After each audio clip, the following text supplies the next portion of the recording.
Puro ano na dyan, oh. Sabi ka. Rice mill yan. Nan ata yung tambo, tabi ng tambo eh. Tambo. Ata. Nga alam mo, yun ang pinupuntahan ni Papa dati. Alin? Yung may daan dito sa ano, near road. Di ba? Mm.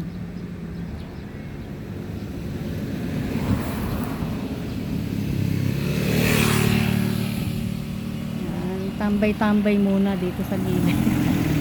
Sabi ni Mikey, masarap daw tumambay dito sa gilid. Yan, malamig daw. Kaya umupo muna kami rito. Yan. Ayan o, sa tabi ng irrigation, baka mahulog ang cellphone ko.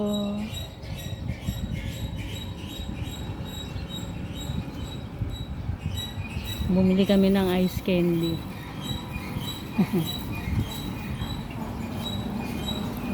Dati bukid na bukid ito eh.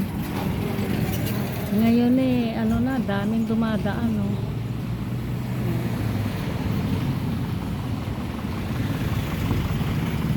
May ambulansya pa.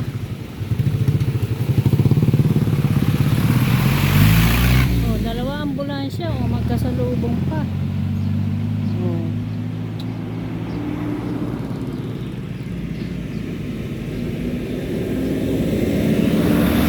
May sakay, dadalhin sa Malolos yan. Ba't di mo mawangwang?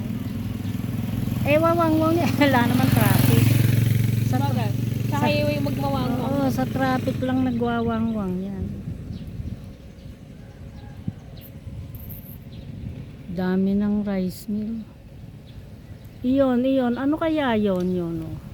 Mento. Yan. Yata.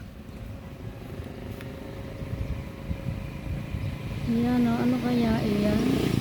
Matagal ko nang tinatanong kung ano yan.